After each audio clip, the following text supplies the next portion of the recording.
आज इस पार्ट में हम डिस्कस करेंगे फार्माकोलॉजी का एक topic antibiotic.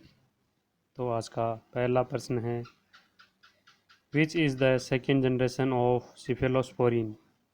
Option a cephalothin, option B है सिफोरोक्सिम, ऑप्शन सी है सिफिक्सिम, ऑप्शन डी है सिफिफाइम। तो सेकेंड जनरेशन सिफेलोस्पोरिन पूछा है, तो इसका आंसर हो जाएगा ऑप्शन बी सिफोरोक्सिम। ये फर्स्ट जनरेशन की है, ये सेकंड जनरेशन की है, ये थर्ड जनरेशन की है और ये फोर्थ जनरेशन की है। उसके बाद में next question, which cephalosporin is disulfiram like reaction. Option ए है सेफामेंडोल, ऑप्शन बी है सिफोरोक्सिम, ऑप्शन सी है सिफिक्सिम, ऑप्शन डी है सिफिफाइम। तो इसका सही आंसर हो जाएगा ऑप्शन ए सिफोमेंडोल। इसके बाद में next question, antibiotic is produce on large scale by. Option ए है डिस्टिलेशन, ऑप्शन बी है रिजर्व ऑस्मोसिस, ऑप्शन सी है submerged culture in liquid medium और ऑप्शन डी है नॉन ऑफ अबव। तो इसका सही आंसर हो जाएगा option C submerged culture in liquid medium. यहाँ वाई नहीं आएगा, यहाँ यू आ जाएगा। इसके बाद में नेक्स्ट क्वेश्चन है, antibiotic was first discovered by या प्रिपेयर्ड बाय। तो ऑप्शन ए है sir Alexander Fleming, option B है रॉबर्ट कोच, ऑप्शन सी है लुइस पास्चर या ऑप्शन डी है नन ऑफ दी अबव। तो इसका सही आंसर हो जाएगा option A sir Alexander Fleming. इसके बाद में next question, in following beta lactam antibiotic penicillin penicillin resistance penicillin except, इनमें से कौन सी है जो पेनिसिलिन रेजिस्टेंस पेनिसिलिन नहीं है। ऑप्शन ए मेथिसिलिन, ऑप्शन बी है नेफिसिलिन, ऑप्शन सी है ऑक्सासिलिन, ऑप्शन डी है एजोलोसिलिन। पेनिसिलिन रेजिस्टेंस पेनिसिलिन कौन सी नहीं है, तो मेथिसिलिन है, नेफिसिलिन भी है, ऑक्सासिलिन भी है, लेकिन एजेलोसिलिन पेनिसिलिन रेजिस्टेंस पेनिसिलिन नहीं है। तो इसका आंसर हो जाएगा ऑप्शन डी। इसके बाद में next question, which antibiotic is drug of choice in MRSA मरसा। MRSA होता है मेथिसिलिन रेजिस्टेंट स्ट्रेप्टोकोकल ऑरियस। इसके अंदर ड्रग ऑफ चॉइस है कौन सी है, तो ऑप्शन ए मेथिसिलिन, ऑप्शन बी है नेफिसिलिन, ऑप्शन सी ऑक्सासिलिन या ऑप्शन डी है वेनकोमाइसिन। तो इसका सही आंसर हो जाएगा मेथिसिलिन रेजिस्टेंस स्ट्रेप्टोकोकस ऑरियस के अंदर ऑप्शन डी राइट आंसर हो जाएगा वेनकोमाइसिन। इसके बाद में next question, which antibiotic is drug of choice in VRSA वर्षा। तो ऑप्शन ए मेथिसिलिन, ऑप्शन बी है लेंजोलिड, ऑप्शन सी है ऑक्सासिलिन, ऑप्शन डी है वेनकोमाइसिन।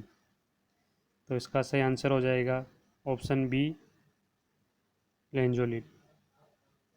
इसके बाद में नेक्स्ट क्वेश्चन, VRSA वर्षा मतलब वेनकोमाइसिन रेजिस्टेंस स्ट्रेप्टोकोकल ऑरियस। इसके अंदर यूज़ की जाती है लिंजोलिड ड्रग ऑफ चॉइस और इसकी इसकी बायोलॉबिलिटी और इसकी इसकी ओरल बायोलेबिलिटी 100% है। ओरल बायोलेबिलिटी इंजोलिड के अलावा एक मेडिसिन पढ़ी थी हमने, वो है ब्यूमिथानिड इसकी बायोलेबिलिटी भी 100% ओरल बायोलेबिलिटी है। इसके बाद में next question, which antibiotic is suicidal inhibitor. तो ऑप्शन ए है मेथिसिलिन, ऑप्शन बी है क्लेवेनिक एसिड, ऑप्शन सी है सेल्बेक्टम, ऑप्शन डी है टेजोबेक्टम। तो इसका आंसर हो जाएगा option b clavulanic acid. Next question, which antibiotic is beta lactamase inhibitor except. इसमें से कौन सी एंटीबायोटिक है जो बीटा लैक्टमेज इनहिबिटर नहीं है। तो इसका सही आंसर हो ऑप्शन ए है मेथिसिलिन, ऑप्शन बी है क्लोवेनिक एसिड, ऑप्शन सी है सेल्बेक्टम, ऑप्शन डी है टेजोबेक्टम। तो एक्सेप्ट पूछा है तो बीटा लैक्टमेज इनहिबिटर कौन नहीं है, तो ऑप्शन ए हो जाएगा मेथिसिलिन और ये तीनों ही बीटा लैक्टमेज इनहिबिटर है। इसके बाद में next question, macrolide antibiotic resistance due to which enzyme, किस एंजाइम की वजह से मैक्रोलाइड एंटीबायोटिक वो काम करना बंद कर देती है, रेजिस्टेंस हो जाता है? तो ऑप्शन है methylase enzyme, option B N acetyl transferase, option सी है एफिलिएशन, या ऑप्शन डी है नॉन ऑफ द अबव। तो इसका सही आंसर हो जाएगा ऑप्शन ए मिथाइलेज एंजाइम। हम इसके लिए याद करने के लिए एम से हम ये याद कर सकते हैं मिथाइलेज एंजाइम। इसके बाद में next question, chloramphenicol antibiotic resistance due to which enzyme. तो इसका ऑप्शन फर्स्ट है मिथाइलेज एंजाइम, ऑप्शन बी है एनिस्टाइल ट्रांसफरेज, ऑप्शन सी है एफिलिएशन, या ऑप्शन डी है नॉन ऑफ द अबव। तो इसका सही आंसर हो जाएगा N acetyl transferase, option B. इसके बाद में next question, tetracycline antibiotic resistance due to. तो ऑप्शन ए है मिथाइलेज एंजाइम, ऑप्शन बी है एनास्टाइल ट्रांसफरेज, ऑप्शन सी है एफिलिएशन। तो इसका सही आंसर हो जाएगा ऑप्शन सी एफिलिएशन। इसकी वजह से टेट्रासाइक्लिन एंटीबायोटिक से रेजिस्टेंस डेवलप हो जाता है और वो काम करना बंद कर देती है। इसके बाद में नेक्स्ट क्वेश्चन है, which is urinary antiseptic except. इसमें से कौन सी ऐसी एंटीबायोटिक है जो यूरिनरी एंटीसेप्टिक में काम नहीं की जाती एक्सेप्ट। तो इसका ऑप्शन है मेथिसिलिन, ऑप्शन बी है मेथाइमाइन, ऑप्शन सी है नाइट्रोफ्यूरॉन्टोइन, और ऑप्शन डी है फिनोजोपायरोडीन। तो उसका सही आंसर हो जाएगा एक्सेप्ट पूछा है तो मेथिसिलिन मेथामाइन काम में ली जाती है, फिर नाइट्रोफ्यूरॉन्टोइन काम में ली जाती है, और फिनोजोपायरोडीन काम में ली जाती है। ये तीनों ही काम में ली जाती है, और मेथिसिलिन ये पेनिसिलिन रेजिस्टेंट एंटीबायोटिक में आती है। तो सही आंसर हो जाएगा ऑप्शन ए। इसके बाद में next question, which antibiotic is use in gonorrhoea, yes which antibiotic use in syphilis. दोनों का आंसर इसके वो हो जाएगा बेटा लैक्टम एंटीबायोटिक्स। तो इसमें से बीटा लैक्टम कौन सी है? बीटा लैक्टम एंटीबायोटिक है मेथिसिलिन। तो ऑप्शन ए आपका सही आंसर हो जाएगा। इसके बाद में next question, which antibiotic is use in cholera, pneumonia and malaria. तो ऑप्शन ए मेथिसिलिन, ऑप्शन बी है methenamine, option c tetracycline, option D है फेनेजोपायरिडीन। तो निमोनिया एंड मलेरिया दोनों में ब्रॉड स्पेक्ट्रम एंटीबायोटिक्स की जो टेट्रासाइक्लिन है वो काम में ली जाती है। तो ऑप्शन सी आपका सही आंसर हो जाएगा। इसके बाद में next question, which antibiotic produce allergic reaction या डायरिया साइड इफेक्ट। तो option A penicillin, option B है मेथामाइन, ऑप्शन सी है टेट्रासाइक्लिन, ऑप्शन डी है फेनाजोपायरिडीन। तो एलर्जिक रिएक्शन और डायरिया ये साइड इफ़ेक्ट कॉमनली किसके आते हैं? ये आते हैं दोनों side effect beta lactam antibiotics के, बीटा लैक्टम। तो इसका सही आंसर हो जाएगा ऑप्शन ए पेनिसिलिन जी। इसके बाद में next question, which antibiotic produce grey baby syndrome. Option A penicillin G, option B है मेथामाइन, ऑप्शन सी है टेट्रासाइक्लिन, और ऑप्शन डी है क्लोरामफेनिकोल। तो इसका सही आंसर हो जाएगा ऑप्शन डी क्लोरामफेनिकोल। क्लोरामफेनिकोल एक ब्रॉड स्पेक्ट्रम एंटीबायोटिक है और ये grey baby syndrome side effect produce करती है। इसके अलावा दूसरी आती है टेट्रासाइक्लिन, वो भी ब्रॉड स्पेक्ट्रम एंटीबायोटिक में आती है। इसके बाद में next question, which antibiotic produce autotoxicity side effect.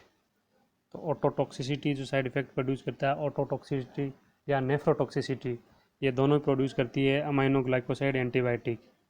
तो इसका सही आंसर हो जाएगा अमाइनोग्लाइकोसाइड एंटीबायोटिक कौन सी इसमें से? Option D streptomycin.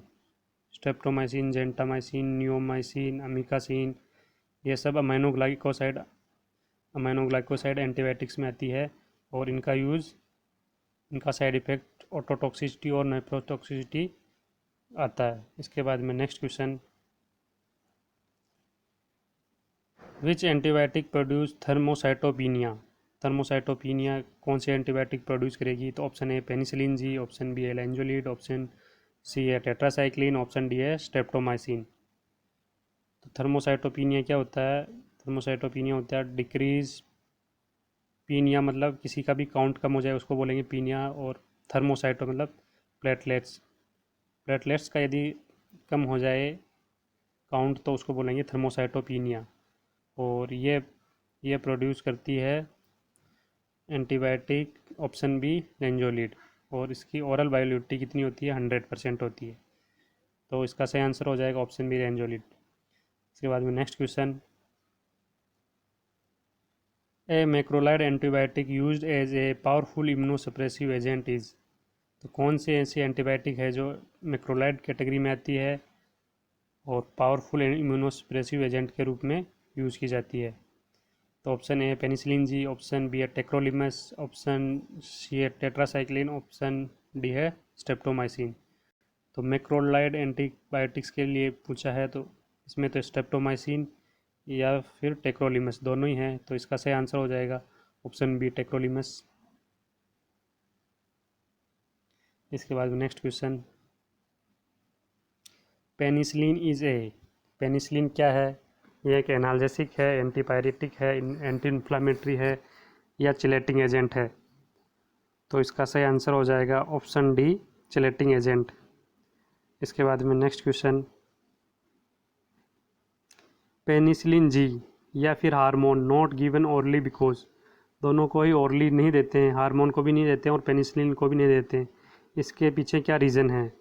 तो ऑप्शन ए है destroy by digestive juice, option B है पुअरली एब्जॉर्ब्ड ओरली, ऑप्शन सी है लो वाटर सॉल्युबिलिटी या option d none of the above. तो इसका आंसर हो जाएगा destroyed by digestive juice. Penicillin G, penicillin G और हार्मोन इसीलिए नहीं देते हैं क्योंकि यदि इनको हम देंगे तो जो डाइजेस्टिव जूस है वो इसको डिस्ट्रॉय कर देगा और ये इस वजह से इसको हम ओरली यूज़ नहीं करते हैं। इसके बाद में next question, aminoglycoside not given orally because, aminoglycoside को क्यों नहीं देते हैं ओरली। तो इसका भी ऑप्शन वही है same, destroyed by digestive juice, option B हो जाएगा poorly absorbed orally, option C हो जाएगा लो वाटर सॉल्युबिलिटी और एंड ऑप्शन डी हो जाएगा नॉन ऑफ दी अबव। तो इसको अमाइनोग्लाइकोसाइड जितनी भी है स्ट्रेप्टोमाइसिन, जेंटामाइसिन, नियोमाइसिन, अमीकासिन, सभी को ओरली नहीं देते हैं। इसके पीछे रीज़न है क्योंकि ये पुअरली एब्जॉर्ड होती है, ओरली ओरल रूट से ये पुअरली एब्जॉर्ड होती है। ऑप्शन बी इसका सही आंसर हो जाएगा। इसके बाद में next question, antibiotic and anti tumour activity produced by, तो ऐसी कौन सी एंटीबायोटिक है जिसके अंदर एंटी ट्यूमर एक्टिविटी भी है। ऐसी कौन सी एंटीबायोटिक है जिसके अंदर एंटी ट्यूमर या कैंसर लाइक एक्टिविटी पाई जाती है। तो ऑप्शन ए है पेनिसिलिन जी, ऑप्शन बी है मिटोमाइसिन, ऑप्शन डी है सी है टेट्रासाइक्लिन और ऑप्शन डी है टेट्रास्ट्रेप्टोमाइसिन। तो इसका सही आंसर हो जाएगा ऑप्शन बी मिटोमाइसिन। इसके बाद में नेक्स्ट क्वेश्चन है, mechanism of action of tetracycline and streptomycin is, दोनों ही एंटीबायोटिक प्रोटीन सिंथेसिस को इनहिबिट करेगी, लेकिन प्रोटीन सिंथेसिस को कौन कैसे इनहिबिट करेगी वो पूछा है। तो bind with 30S ribosome, option B है bind with 50S ribosome, option सी है इनहिबिट डीएनए गैरेज या ऑप्शन डी है इनहिबिट सेल वॉल सिंथेसिस। तो स्ट्रेप्टोमाइसिन और टेट्रासाइक्लिन और स्ट्रेप्टोमाइसिन दोनों इन bind with 30S ribosome and inhibit protein synthesis. तो ऑप्शन ए सही आंसर हो जाएगा। इसके बाद में next question, mechanism of action of chloramphenicol and erythromycin is. तो ऑप्शन ए है bind with 30S ribosome, option B है bind with 50S ribosome, option सी है इनहिबिट डीएनए गैरेज या ऑप्शन डी है इनहिबिट सेल वॉल सिंथेसिस। तो chloramphenicol और erythromycin जो antibiotic है कैसे काम करेगी, दोनों इनहिबिट करेगी प्रोटीन सिंथेसिस को और ये बाइंड कैसे करेगी inhibit, bind with 50S ribosome. तो ऑप्शन बी आंसर सही हो जाएगा, कई बार पूछा गया क्वेश्चन है ये। इसके बाद में नेक्स्ट क्वेश्चन,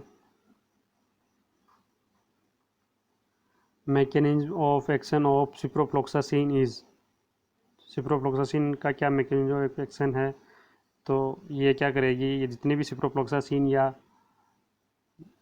एंटीबायोटिक है वो कैसे इनहिबिट करेगी, वो कैसे वर्क करेगी, वो इनहिबिट करेगी डीएनए गैरेज एंजाइम को। जितनी भी फ्लोरोक्विनोलोन्स एंटीबायोटिक आती है सभी का मैकेनिज्म एक्शन सेम है, इनहिबिट डीएनए गैरेज एंजाइम। तो ऑप्शन सी इसका सही आंसर हो जाएगा। इसके बाद में next question, mechanism of action of beta lactam antibiotic is, beta lactam antibiotics किस तरह इनहिबिट करेगी? ये इनहिबिट करेगी, इनहिबिट सेल वॉल सिंथेसिस को इनहिबिट करेगी। ऑप्शन डी इसका राइट आंसर हो जाएगा। इसके बाद next question, penicillin is consist of, तो पेनिसिलिन किन किन रिंग से मिलके बनी होती है, स्ट्रक्चर क्या होती है उसकी? तो ऑप्शन ए है beta lactam ring, option B है thiazolidine and beta lactam ring, और ऑप्शन सी है पायरिडीन, और ऑप्शन डी है डाइहाइड्रोथायाजीन। तो इसका सही आंसर तो हो जाएगा ऑप्शन बी, थायाजोलिडीन भी रिंग होती है और बीटा लैक्टम रिंग दोनों ही होती है। और जो ऑप्शन डी है ये रिंग किस में होती है? ये होती है सिफेलोस्पोरिन में। जितनी भी सिफेलोस्पोरिन है उसके अंदर डाइहाइड्रोथायाजीन रिंग पाई जाती है। इसके बाद में next question and last question, which beta lactam antibiotic is lack of allergic reaction, ऐसी कौन सी बीटा लैक्टम एंटीबायोटिक है जिसमें एलर्जिक रिएक्शन नहीं होती है, बाकी सभी में होती है? तो इसका ऑप्शन ए हो जाएगा मेथिसिलिन, ऑप्शन बी है nafcillin, option C oxacillin and option D है एजिट्रोनम। तो इसका सही आंसर हो जाएगा ऑप्शन डी एजिट्रोन, उसका सही आंसर हो जाएगा ऑप्शन डी एजिट्रोनम, और दूसरा है टीगोमोनम।